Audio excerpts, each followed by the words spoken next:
Okay बेटा, I think so majority class की वापस आ गई है, तो मैंने आपको बताया भी था कि काइंडली क्विकली आपने वापस आना है ताकि हम इसको कंप्लीट कर सकें। And the second thing is attendance भी आप लोग देख लें अपनी, साथ साथ एलएमएस ओपन करके।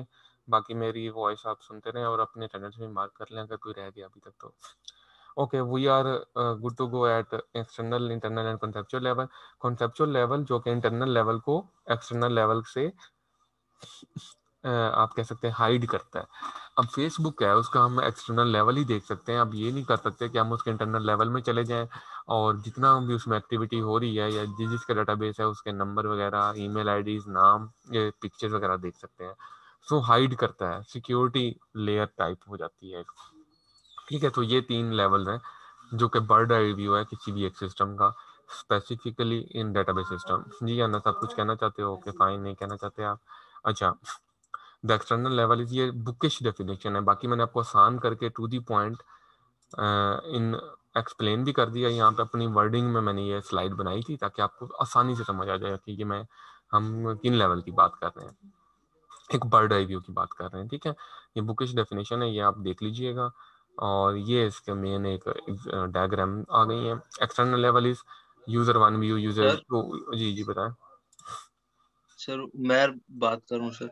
हाँ हाँ पता है मुझे, बताएं। सर मैं ये कह रहा हूँ कि जो कंसेप्चुअल लेवल है इसको यूआई की वो हम कह सकते हैं इन अ सेंस के नहीं नहीं, यूआई। नहीं नहीं नहीं, बिल्कुल नहीं कह सकते। क्योंकि यूआई भी तो यूजर को और सिस्टम को जोड़ता है ना। यूआई कौन सा यूआई की बात कर रहे हो आप? कोई भी मतलब जिस तरह का यूजर इंटरफेस होता है, जैसे ये आपका पावर पॉइंट खुला हुआ है। हम्म, तो इसमें आपको कोई कॉन्सेप्चुअल ये लेवल नजर आ रहा है? ये मतलब हम्म, आपने वो एक बात की है ना कि यूजर को और कुछ पीछे जो कोडिंग हुई होती है सिस्टम को जोड़ता है, तो मतलब वो तो यूआई भी करता है। नहीं नहीं, वो जीयूआई होता है, ग्राफिकल इंटरफेस जो आपको शो हो रहा है वो यही है। एक्सटर्नल लेवल को हम जीयूआई कहते हैं। जो कॉन्सेप्चुअल लेवल है वो दरमियान की लेयर है, जो कि आपको मैं ना अगर डाटाबेस के थ्रू समझाऊं तो वो इस तरह है कि जहां आप कोडिंग करते हो, आपके पास एक सॉफ्टवेयर होगा जहां आप कोडिंग करते हो, जिसके थ्रू आप डेटाबेस बनाते हो, फ्रंट एंड को बैक एंड के साथ कनेक्ट करते हो, वो हमारा एक कॉन्सेप्चुअल लेवल हो जाएगा। और आप लोग जो कोडिंग करते हैं वो सारा कॉन्सेप्चुअल लेवल में आती है, जो कि जिसके थ्रू आप फ्रंट एंड को और बैक एंड से कनेक्ट करके हाइड भी करते हैं और इवन दो डिफरेंट मॉड्यूल्स को इंटीग्रेट भी करते हैं बैक एंड के साथ, सेम टेबल के साथ, सेम डाटा के साथ। ठीक है, तो आप और उसको कह और सकते हो। जो हम्म।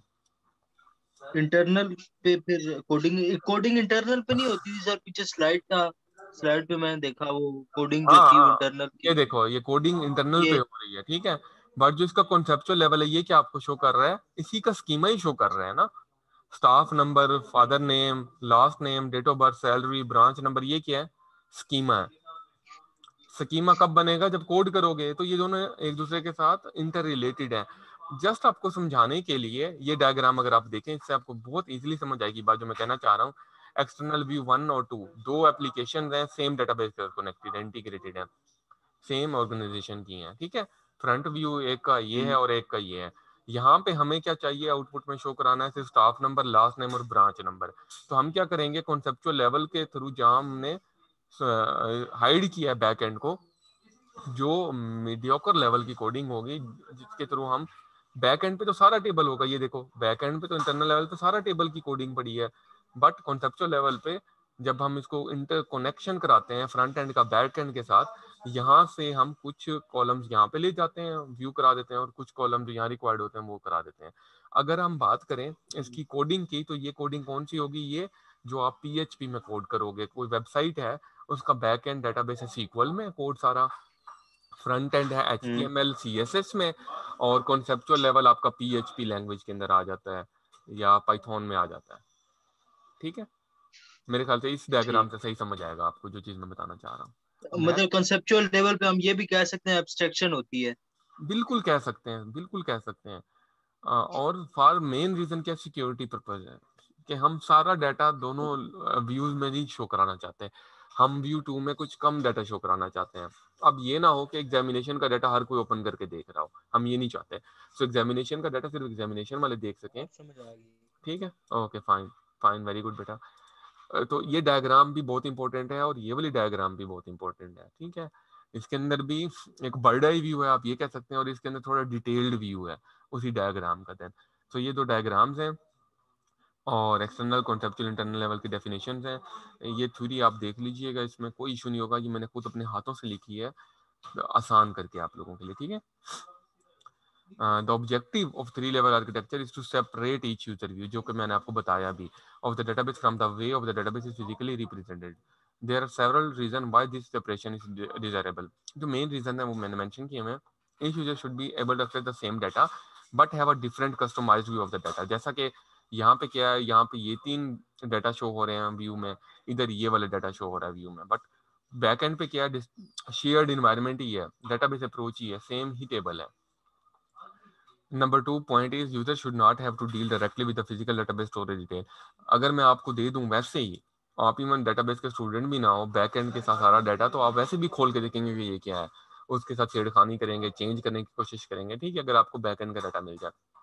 अब जब हम सिक्योरिटी का चैप्टर करेंगे ना, उसमें मैं आपको बहुत सारा इंशाल्लाह ऐसे कॉन्सेप्ट बताऊंगा कि अगर आप पहुंच भी जाते हैं हैक करके, सीक्वल इंजेक्शन करके, तो बैक एंड पे डाटा क्या हो, इनक्रिप्टेड फॉर्म में पड़ा हो, वो आप रीड ही ना कर सकें। और इम्प्लीमेंटेशन के अंदर मेरे पास एक कोड भी है जो कि मैं आपको दे दूंगा फॉर द प्रैक्टिस, या क्लास में भी थोड़ा सा 5-10 मिनट में करवा दूंगा आपको, ठीक है। Encryption decryption different hashing function है उसके अंदर, ठीक है। अच्छा, द फोर्थ मेन पॉइंट, ये बहुत ज्यादा इंपॉर्टेंट पॉइंट्स हैं। नंबर 1 नंबर 2 पॉइंट ये ऑब्जेक्टिव है, या आप कह लें कि कोर रीजंस हैं दैट कि हम क्यों सेपरेट करते हैं एक्सटर्नल को इंटरनल के साथ। The internal structure of the database should be unaffected by changes to the physical aspect of storage, such as the changeover to new storage devices. And the final one is the DBA should be able to change the conceptual and the database storage structure without affecting the user view. अब front end पे पता नहीं चलना चाहिए कि back and में क्या changes हो रही हैं, टेबल में क्या चेंज हुई है, स्ट्रक्चर में क्या चेंज हुई है, क्योंकि फ्रंट एंड वाले यूजर को तो नहीं कोई कंसर्न कि बैक एंड पे टेबल का नाम क्या है, कॉलम के नेम क्या है, उसे तो बस फ्रंट एंड चाहिए, डाटा इन्फॉर्मेशन चाहिए फ्रंट एंड पे, सिंपल इज दैट, ठीक है। तो ये भी एक रीजन है इसका। A major objective for three level architecture is to provide data independence. Data independence means कि डाटा एक दूसरे के ऊपर डिपेंड ना करें, ठीक है, इंडिपेंडेंट हो, which means that upper level are unaffected by the changes to the lower level, जैसा कि हमने अभी इस फिफ्थ में भी रीड किया, फिफ्थ पॉइंट में भी रीड किया। There are two kind of data independence. अब डाटा इंडिपेंडेंस की भी दो काइंड है, एक लॉजिकल है और एक फिजिकल है, इन दोनों को देख लेते हैं। एक सबसे पहले ये डायग्राम, डायग्राम से एक बर्ड आई व्यू मिल जाता है, इसलिए मैं डायग्राम पहले ही शो करा देता हूँ हर एक मॉडल की, ठीक है। एक्सटर्नल स्कीमा है, एक्सटर्नल लेवल है। एक्सटर्नल लेवल को जो सेपरेट करता है, जैसा कि मैंने आपको कुछ लैंग्वेजेस की बात की अभी, उसे हम क्या कहेंगे, लॉजिकल डाटा इंडिपेंडेंस है, जो एक्सटर्नल को कॉन्सेप्चुअल के साथ। अब आप देखें ना, आप वो लैंग्वेज वाली भी तो नहीं कोड देख सकते कॉन्सेप्चुअल लेवल पे, जो जिस तरह हमने मेंटेन किया होता है। देन जो कॉन्सेप्चुअल को इंटरनल के साथ सेपरेट करते हैं, उसे हम क्या कहते हैं, फिजिकल डाटा इंडिपेंडेंस कहते हैं। फिजिकल डाटा इंडिपेंडेंस क्यों कहते हैं और इसे लॉजिकल क्यों कहते हैं? फिजिकल इसलिए कहते हैं, यहाँ पे हमारे पास डाटा पड़ा होता है, डाटा शो हो रहा होता है बैक एंड पे, बट लॉजिकल के अंदर जस्ट कनेक्टिविटी होती है उस डाटा के साथ, तो हम इसे लॉजिकल कह सकते हैं कि हम देख नहीं सकते, कनेक्ट, हाँ, कोड देख सकते हैं बट डाटा नहीं देख सकते हैं। बट फिजिकल डाटा इंडिपेंडेंस में हम यहाँ पे इंटरनल स्कीमा में, डेटाबेस में, बैक एंड पे डाटा भी देख सकते हैं। इनक्रिप्टेड होगा तो फिर भी हम टेबल के अंदर व्यू तो कर सकते हैं कि क्या डाटा है, क्या इनक्रिप्टेड होगा, किस तरह का डाटा पड़ा हुआ है, क्या कॉलम के नेम है, लेबल के नेम है।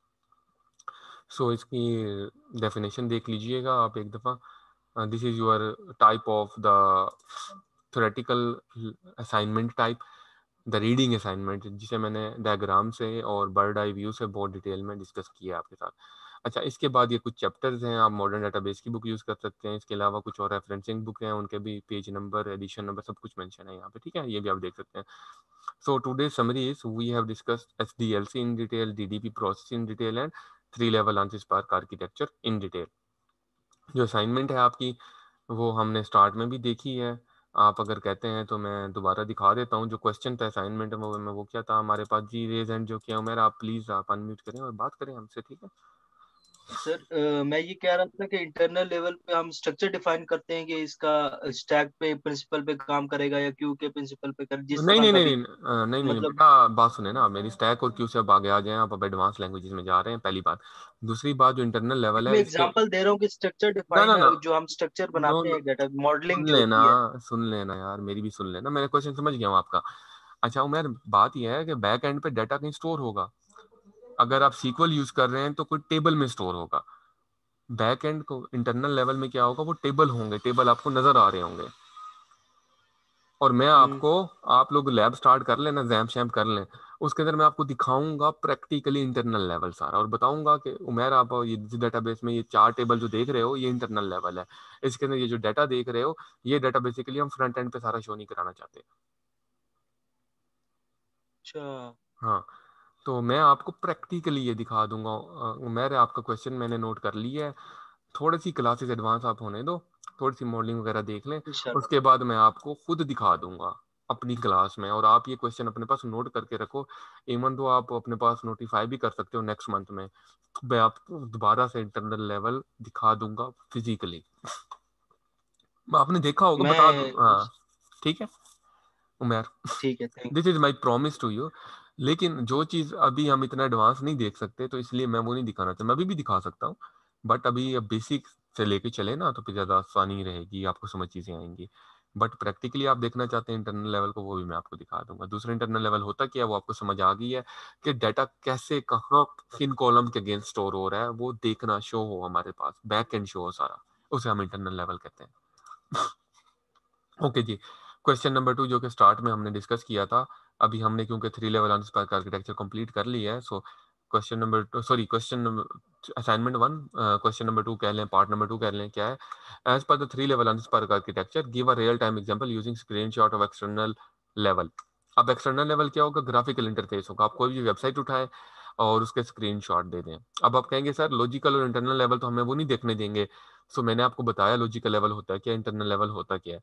सो आप लोग अपने इसके ऊपर कमेंट अभी लिख सकते हैं, क्योंकि कोई भी आपको वेबसाइट ओनर आपको नहीं देगा अपनी एक्सेस पूरी इंटरनल लेवल की और कॉन्सेप्चुअल लेवल की। सो आप इसको मजीद स्टडी करके आपने इन रिटर्न फॉर्म बता देना है कि इसके लॉजिकल लेवल में क्या क्या हो सकता है, जो कि सिंपलेस्ट ही होगा, बट इंटरनल लेवल पे थोड़ा सा आपको काम करना पड़ेगा, कि फ्रंट एंड देखते हुए आपको विजुअलाइज करना है कि बैक एंड में क्या टेबल के हो सकते हैं, क्या कॉलम हो सकते हैं। फ्रंट एंड देखते हुए आपको खुद विजुअलाइज करना होगा कि अच्छा ये फार्म आ रहा है मेरे पास, इस फार्म के अगेंस्ट क्या क्या कॉलम हो सकते हैं, टेबल हो सकता है तो उसका नाम क्या हो सकता है। ठीक है, आपने अपनी एक रीजनिंग्स के साथ साथ ये चीज़ बतानी है। फॉर एग्जांपल मैं आपको एग्जांपल दे दूं, मैंने कहीं पर रजिस्ट्रेशन करनी है किसी ऑनलाइन फार्म में, तो उस ऑनलाइन फार्म के अगेंस्ट नेम है फॉर एग्जांपल, तो बैक एंड पे कोई नेम का कॉलम होगा जिसके अगेंस्ट मेरी डिटेल स्टोर होगी। एड्रेस है तो बैक एंड पे टेबल में कोई एड्रेस का कॉलम होगा जिसके अगेंस्ट मेरी इंफॉर्मेशन स्टोर होगी। हमसे वो BSc FSC के मार्क्स मांग रहे हैं, तो बैक एंड पे कोई मार्क्स का टेबल होगा जिसके अंदर ये कॉलम होंगे जिसके अगेंस्ट जाके हमारा डाटा स्टोर होगा। तो ये चीज आपने खुद देखनी है फ्रंट एंड के थ्रू, और फ्रंट एंड की स्क्रीनशॉट दे देनी है, और इसके ऊपर आपने अपने जो नोट्स हैं वो दे देने हैं, अपनी रीजनिंग दे देनी है। मेरे ख्याल से असाइनमेंट के दोनों क्वेश्चन में बहुत डिटेल में बता चुका हूँ आज के लेक्चर में। दोनों पार्ट इस वीडियो रिकॉर्डिंग के इंशाल्लाह मैं अभी बैठ के लोड करूंगा उसी प्लेलिस्ट में, और आप लोग आज भी अपने वीडियो लेक्चर देख सकेंगे फिर, ठीक है। तो मेरी अटमोस्ट कोशिश होती है डेली बेसिस पे हर चीज़ अपडेट कर दूं ताकि आपको कोई डिफिकल्टी ना हो बेटा। कोई डिफिकल्टी मेरे साथ पेश आ रही है आप लोगों को तो आप बता सकते हैं। बाकी लास्ट रिव्यू के बाद तो मुझे मज़ीद खुशी हुई है कि आप लोग जो हैं वो काफ़ी आपके अप्रिशिएटेबल रिव्यूज़ थे मेरे बारे में, तो इंशाल्लाह इस बार उससे भी ज़्यादा होंगे। और जो मोहसिन के कुछ क्वेश्चन रह गए थे जो कि मैं कहता था लैब में करो, तो वो भी अब मैं आपको साथ साथ कहेंगे तो करवाता जाऊँगा, ठीक है। So thank you so much बच्चों, अल्लाह हाफिज़, see you next time. Okay, अल्लाह हाफिज़। हमने अटेंडेंस मार्क कर ली है ना, ये वो यार भूल जाता हूँ एक तो मैं, अटेंडेंस मार्क होगी है ना सबकी, मैं देख रहा हूँ, 1 मिनट देख लो यार यहाँ पे आप लोग ना, कि अटेंडेंस मार्क होनी चाहिए सबकी। वी हैव 23 पार्टिसिपेंट अगेन, सो मेरे पास कुछ स्टूडेंट कम आ रहे हैं, बरीरा एंड फरहान या अब्दुल्ला लिया बासी आप लोग हैं अवेलेबल, तो प्लीज़ यस सर। इन बच्चों से कहें कि क्लासेस लें। फिर जब ड्रॉप हो जाएंगे तो फिर रिक्वेस्ट ही आपको पता है पूरा हफ्ता होती रहती है टीचर्स के पीछे, कोऑर्डिनेटर के पीछे, तो क्लासेस लें, ऑनलाइन तो क्लासेस लेना एटलीस्ट। अहाब ने अटेंडेंस नहीं लगाई, नईम ने नहीं लगाई, अरबाज अतीब ने नहीं लगाई, अबू बकर ने नहीं लगाई, अनस ने नहीं लगाई, फराज ने नहीं लगाई, मुहन्नद ने, फैजान ने, फसी ने, बरीरा ने, मसाब ने। अब इसमें से जो जो प्रेजेंट है प्लीज रेज हैंड और मुझे अपना नाम अनम्यूट होकर बताते जाओ ताकि मैं आपकी अटेंडेंस मार्क करता जाऊँ जल्दी से। बरीरा को तो मैंने खुद देखा है अभी, इसके अलावा कौन है? फराज नासिर है, एक सेकंड, फराज नासिर कहाँ पे, हाँ ठीक है। अटेंडेंस अपनी खुद लगानी है नेक्स्ट क्लास में, मैं नहीं लगाऊंगा, इस बार तो लगा रहा हूँ बेटा। फसीर रहमान कौन है जी? वेयर इज फसी? सर अटेंडेंस लगाई हुई है, काइंडली आप रीलोड करें, आई थिंक रीलोड नहीं हुआ मैं होगा करता पेज। हूँ, मैं भी कर रहा हूँ, ठीक है, मैंने खुद भी लगा दिया, वैसे मैं दोबारा भी कर रहा हूँ, बट आप लोगों ने सबसे पहले हर क्लास में आके अटेंडेंस लगा लेनी है, ठीक है। मैं दोबारा दिखा रहा हूँ, मैंने फराज और उनकी लगा दी, दोबारा कॉल करूंगा और साथ एब्सेंट मार्क कर दूंगा अभी मैं आपके सामने, जो लोग अभी एब्सेंट हैं, ठीक है। We have Aahab Abdullah absent, okay जी। एहसन अब्दुल्ला, अगर मैं कोई मिस करूँ तो बताइएगा, ठीक है, अगर कोई हो अवेलेबल तो। Naeem Altaf Raja is absent, Arbaz is absent, and we have Muhannad is absent too. Sir Arbaz present. कौन अब्बास, नाम आया आपका? अरबाज। अरबाज तो यार ठीक है, अभी लगा रहा हूँ, नेक्स्ट टाइम खुद लगानी है अटेंडेंस, ठीक है बेटा। Faizan Ullah is absent, Musab Zahid is absent, ठीक है। I am going to save that, and thank you so much again, अल्लाह हाफिज़, सी यू नेक्स्ट टाइम।